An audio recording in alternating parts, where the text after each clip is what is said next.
how high the water got inside. As you can see, it's going all the way across there. Sharday Williams rode out the storm at home with her family in the River Park neighborhood of Naples. But there was not one dry spot. Sharday says the water from the Gordon River rose so fast and flooded her home in this historically black community. She showed me how the water came up above the fence out back and covered the dock. In the middle of the storm, she and others waded through deep water to get to higher ground at this nearby 7-Eleven, all the while terrified there were alligators or snakes in the water. It was scary, walking through water, not knowing what you could possibly get by with kids. It was just scary. It was very scary. And I would never want to go through it again. Never. It's heartbreaking. 2 hours later, she says police and fire rescue picked them up at 7-Eleven and dropped them at Coastland Center Mall nearby. She said they were soaked and left without any blankets or supplies.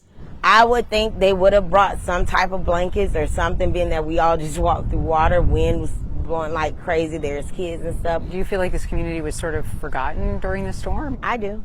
Multiple residents here in River Park, which is right on the water, told us they didn't receive notification to evacuate their homes. But the city of Naples told us the day before the storm they ordered a mandatory evacuation, which included this community, telling us in a statement they reached out to thousands of residents.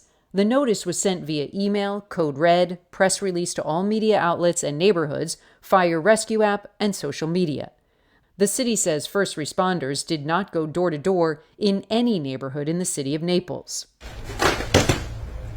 Curtis Williams lives across the street from Sharday. His house flooded and nearly everything he owns was destroyed. Not one city employee, police or whatever, came through the neighborhood before the flood water and say it was a mandatory evacuation. Not one. He says they easily could have driven through the neighborhood with a bullhorn, telling people to leave. 21-year-old Trinity Williams, Sharday's cousin, says the floodwater came up to her chest. She's furious by what she calls lack of action from officials and emergency responders. They seen the people yelling at the 7-Eleven, people swimming through the water, and they came, they seen, and they left. They came, they seen, and they left. The city tells us their Fire Station 1 flooded during the storm and stopped responding. Also that their first responders were trapped in areas throughout the city as waters rose quickly. The city told us they sent a high water rescue vehicle to this community and drove 3 loads of residents to higher ground at the Coastland Center Mall. As numerous people in the area were trapped, the goal was to get everyone to safety and high ground, the statement said. Excuse me. And after the storm? Did search and rescue teams come, or? No, I have not seen. The fire trucks came. Now, they were bringing food and stuff, but not as far as trying to get people out or, make sure homes and stuff was okay. None of that.